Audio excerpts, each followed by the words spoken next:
Hi guys, today I'm going to film for you my disappointing products. I think this could be like number 4, I'm not sure. But I've made several videos like this in the past and they have met a mixed response. As with any kind of negative review, I know that some people will agree, some people disagree, and some people have very strong feelings about the matter.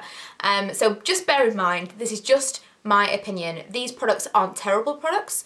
They are not products that I'm telling you not to try or throw out if you've got them.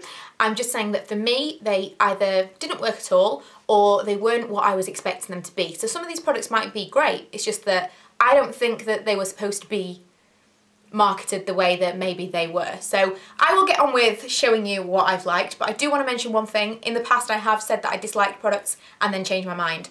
Revlon lip butters are a perfect example of that. I hated them, and the main reason was they were marketed as a lip butter. I was expecting something much more balmy, something more like a lip balm, I suppose, like buttery and more with a tint or a hint of colour. And they were completely different, and so instantly I got one, I said this is rubbish, you're kind of going to go in the drawer of things that I don't like. Since then, people have told me various things about them, the way they use them, the better colours. I've tried some different ones and I actually really do like them. So it could be a combination of the fact that I tried the colours that aren't so great to begin with, and also that I felt like they didn't do what I was expecting them to do, and they were so hyped up that I was then disappointed. So bear in mind that people's opinions can change, and that I may not in 6 months' time feel the same way about all of these products. And because of that, if you have got them, if you have a new special way of using them, or you love them and use them differently to what you think I would use them, please leave me a comment and tell me why you love this product and what skin type or whatever, what you think it is that is the reason that I don't like it, because I am always open to suggestion and feedback, because I never like to throw things away having unused them without having used them. First of all, I'm going to start with a product that's probably one of the newest ones in this box, and it is Fade Out White Protecting Day Cream. I mentioned this in a haul recently, and I bought it basically because I have got some hyperpigmentation, some discoloration from sun damage, various marks, you know, acne scarring, things that I want to fade out. I also mentioned in that video that I didn't think that this was as damaging as the Asian whitening creams, something that again people completely took the wrong way. I didn't mean that in any kind of derogatory way about people wanting to whiten their skin being some terrible thing. I don't believe that at all. It's just that there are some very, very harmful chemicals in some of the whitening treatments that you can get on the Asian market, and my main concern was, with this being called white and advanced white and bright, and these are the products, these are the keywords that are in those products, I was a little bit concerned that it may be a little bit dangerous, but having done a little bit of research, it seems to be okay. It is stocked in Boots, and so I was happy to use it. Unfortunately, for one thing, it smells not amazing. It kind of, oh, what does it smell like? Do you know what? I bet it's floral, because I really don't like floral scents. I bet it's a floral smell. It reminds me of my grandma's house, and I really don't like it. But that wasn't the main thing. I can get over the smell if it does the job, but unfortunately it is such a thick, heavy cream that for my oily combination skin, I couldn't even wear it. I put it on and it just feels like it's going to clog my pores and cause me to break out, and I just couldn't even wear it. So although I can't tell you that this doesn't work, it was disappointing for me because I wasn't able to use it because of my skin type. This is kind of skincare. It's the Beauticology Gingerbread Shower Cream, and I got this at Christmas time, obviously, and initially I thought, wow, this smells amazing, I have to smell it. It really does smell really, really good. It smells amazing. It looks like the Philosophy stuff. This is basically like a drugstore, not drugstore because Philosophy kind of is drugstore because it's in Boots, but kind of a budget dupe for the Philosophy brand. They do lots of sweet scents and kind of like, they do candy cane type things and what have you. So I was really excited to try this. It smells really nice. As a bubble bath, it kind of works, but there's no slip to it. I can't get it to emulsify in any way, so it was a bit rubbish. I put it in my bath for a smell, for a scent, but as a shower cream or a shower gel, it was completely rubbish, and I wouldn't try it again. It's just one hair care item, and it's almost brand new to me. It was a sample that I received in, I think, Glamour magazine this month, and it's the Percy and Reed Volumising No Oil Oil for Fine Hair. Now, my reason for being disappointed is going to be ridiculous, because the reason that I'm disappointed is it doesn't feel oily. I know, it's a no oil oil, but it feels like, because it evaporates so quickly, you basically squirt a little bit out into your hand, rub it into your palms, put it in your hair like you would an oil, and then it evaporates. But because it evaporates, it doesn't do anything. It doesn't leave anything behind. All it does for me, it's kind of like spraying hairspray in your hands and then putting that on your hair. It leaves this kind of sticky residue. It has some amount of hold, I think. And having looked at it again where it says volumizing oil, I don't understand what this product is, but it wasn't serumy, it didn't kind of do anything that I wanted it to do. So I'm sure this is fantastic, but it wasn't fantastic for what I wanted it to do, and because it was somehow an oil, I kind of thought that it would smooth my ends, and it really, really didn't. I have 3 nail polishes to show you. First of all, these, which are from the OPI Mariah Carey range, and they are the first liquid sand textured nail polishes from OPI, and I do not like them. I love the colours, I love the shimmer, the glitter, everything about them, but I really dislike the texture. And that is just personal preference, because there's nothing wrong with them, they do what they're supposed to do, but I really don't like them at all. And to be quite honest, I don't know why I bought them, because I don't like textured nail polishes, but because they were OPI and I liked the colour of them and the pictures looked amazing and there was stars and there was glitter. This one is gorgeous. If this was glossy, it would be the most amazing nail polish. And someone's told me that Barry M does one similar, so I might be looking for that soon. But I'm so disappointed because I love them, but they're not glossy finishes and I really don't like the texture because they're really gritty. And yeah, but that was completely my own fault because really I should have known better. I don't like that kind of thing. And the other nail polish is a top coat. It's the Sally Hansen Nail Shine Miracle Top Coat, and this is rubbish. It's the thinnest top coat in the entire world. It is just rubbish, basically. Didn't help anything. It didn't make it shiny. It was basically just like applying another layer of the nail polish. It just didn't do anything. And when I'm used to like super gel looking nails, this really did not compare. And it's called Nail Shine Miracle. I thought there would be shiny nails. The next product is this Exaggerate Undercover Shadow Primer from Rimmel. I only hauled this recently and I really don't like it. I mentioned even at the time that I felt like it was a little bit silicone-y, and I've tried and tried and tried to like it. I reviewed it on my blog, I do not like it. Lots of people have commented on that blog post and said for the same reasons they don't like it. It's kind of like the silicone Smashbox kind of primer, like the Professional one from Benefit, but for your eyes. How is that going to work? I don't know. I don't even understand how it works for your face because I just don't get it, but I don't know how it's supposed to make it, right, this is how ridiculous it is. I put my foundation on and then I put this on, do my whatever else, like my eyebrows or whatever, and then I go to put my eyeshadow on and my foundation has creased with this on top of it. I don't understand how this is supposed to work, so if you love this, please leave me a comment.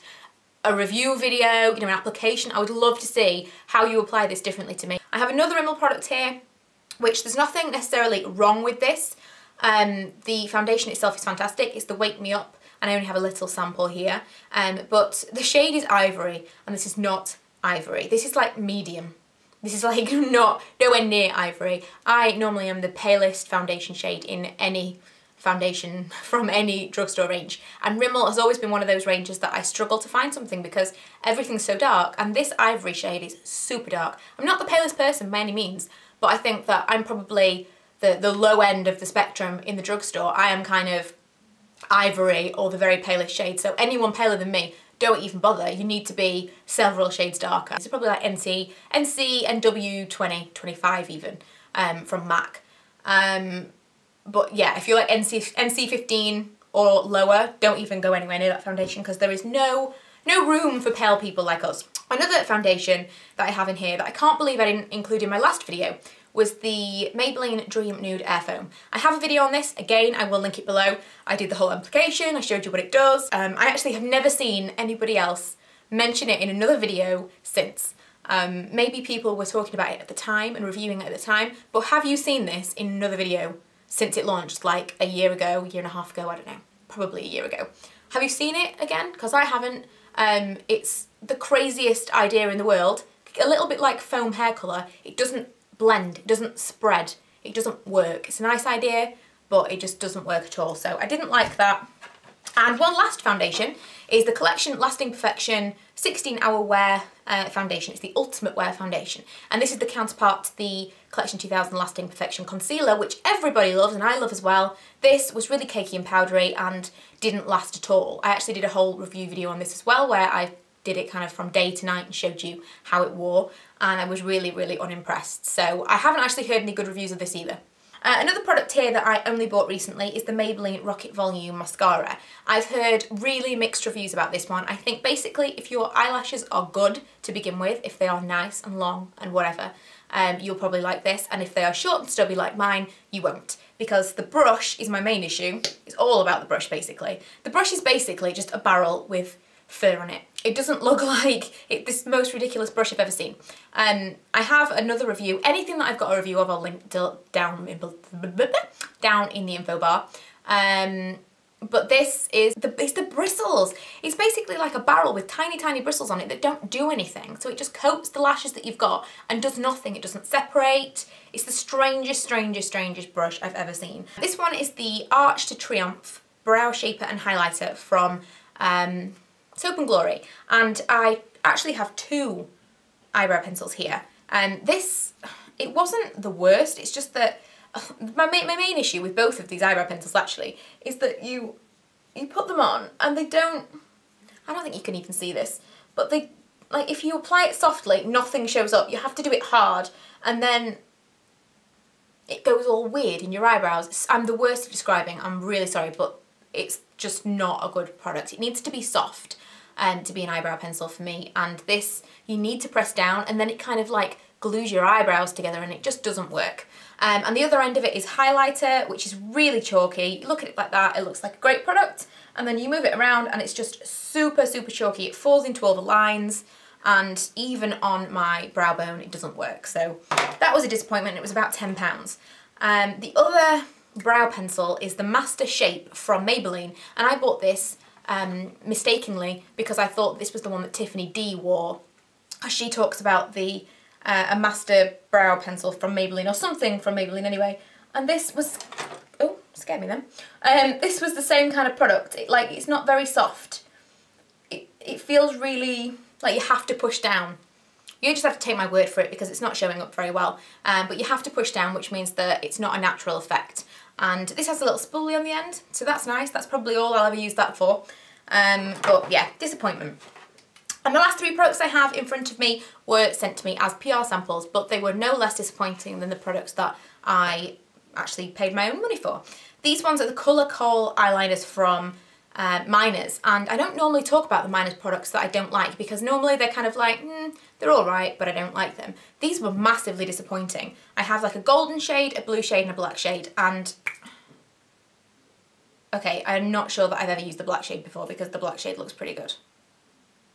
But, okay, I've completely changed my mind about these products. What has happened? It's like something's happened to them. When I tried to use them, do you know what it probably is? That's so weird. When I first got them, I tried to use them and they were really, really hard. And they were the kind of things that you have to take a layer off something and then they start working. And the only thing that I can think of is that since then they've been in a warm place and that they've softened up, because I swear to God, I tried to use all of these eyeliners and they were completely hard. Like, I was scribbling on my hand and it was really sharp and nothing was coming off. I judged them too harshly. There you go, you see? They're really, really nice. So we can be wrong.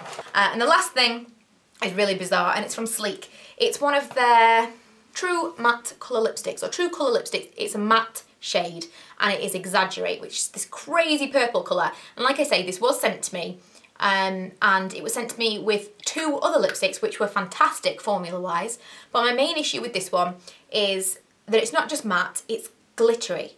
So when you try to put it on your lips, it drags. You really have to work it in to get an actual opaque colour, and it's just not very nice. It makes your lips look dry and horrid, and it really brings out all of the little imperfections in your lips. Okay, my camera cut off and I don't actually know where I stopped talking, but the last product that I mentioned was the Sleek matte purple lipstick, and my only real qualm with it was the texture of it and the fact that the glitter texture made it so that it wasn't wearable, because it was just really uncomfortable on the lips and it didn't look good, regardless of the crazy colour. But I actually had a lot more products there than I thought, so this is probably a super long video, which is probably why my camera cut me off. Probably like 20 minutes or something, it's going to be crazy. But thanks for watching. If you haven't already, please go subscribe. I'm usually a lot more positive. It's just occasionally I need to go through the products that I didn't like, because otherwise otherwise I haul them and you never hear about them again. Unless you check out my blog, because I review pretty much everything that I buy individually, so I will link that below as always. But thanks for watching, and I will see you guys in my next video. Bye! But it's called Derma V10, and the thing that really kind of stood out to me is that they gave us basically a bag full of things that were £1 or less retailing right now.